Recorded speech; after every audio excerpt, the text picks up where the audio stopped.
If you can identify the hybridization of a molecule, you can also identify its molecular geometry relatively easily. Anything that is sp3 hybridized is going to lead to a tetrahedral base shape, and the bond angles of this, you should recall, are roughly 109.5 degrees.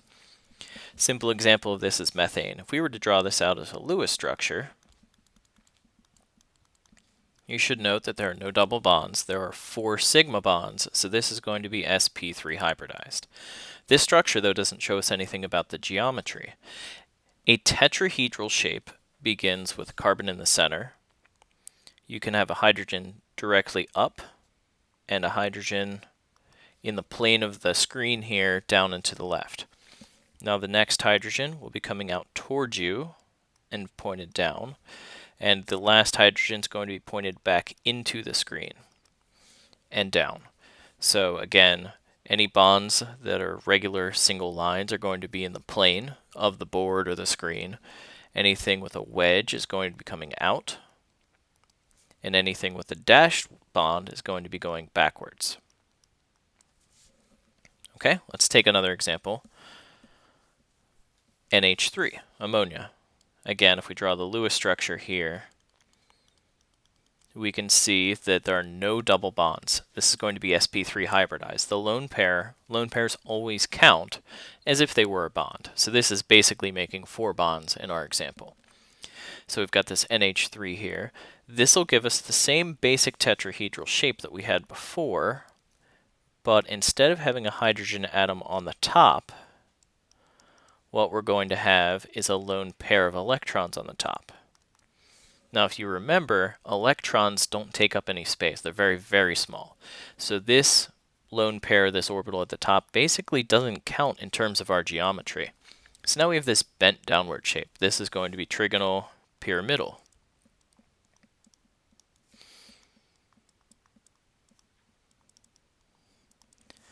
But the same shape is based off of the tetrahedral shape. Okay, one more example, H2O with water.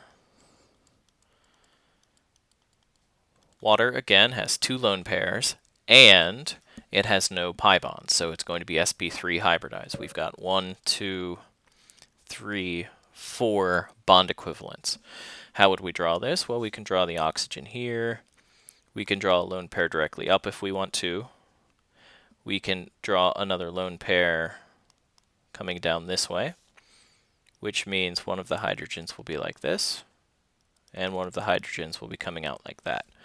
In general, we can rotate this as however we want, but this is going to be a bent shape.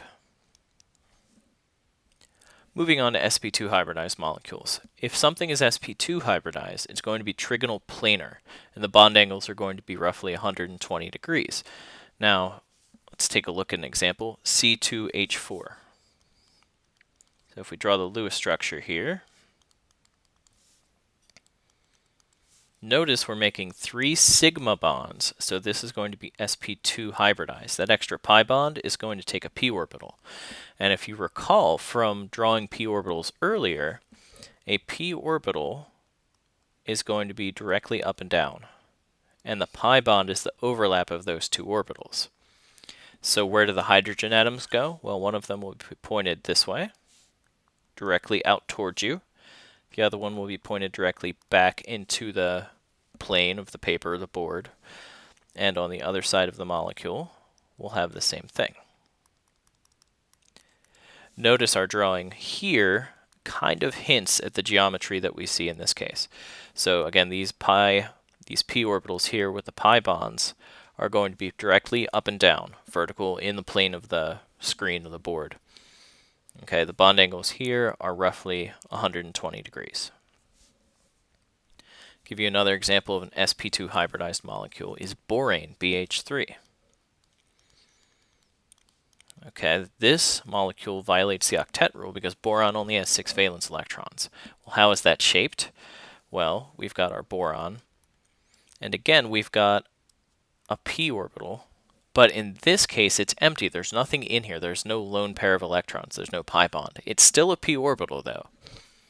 We've got a hydrogen atom coming out here, one of them coming directly towards you, and one going straight back.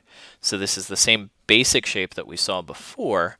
And again, this is an empty p orbital.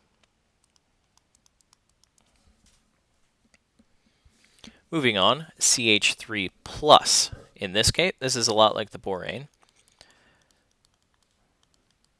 If something has a positive formal charge, it's going to have an extra, or it's going to be losing a bond in the case of carbon. So we've got a positive formal charge here. There's an empty p orbital.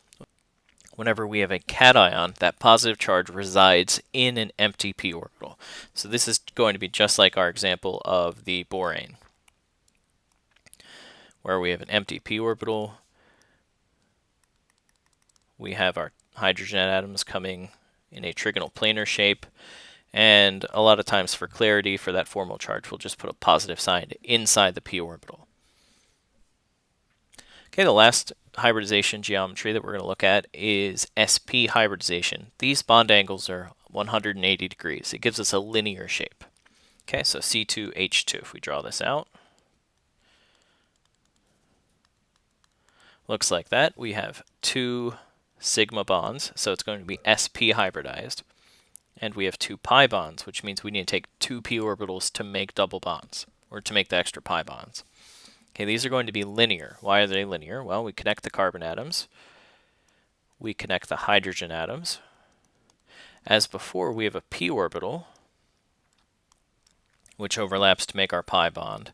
But we also have a second pi bond with the p orbitals overlapping. These are coming towards you.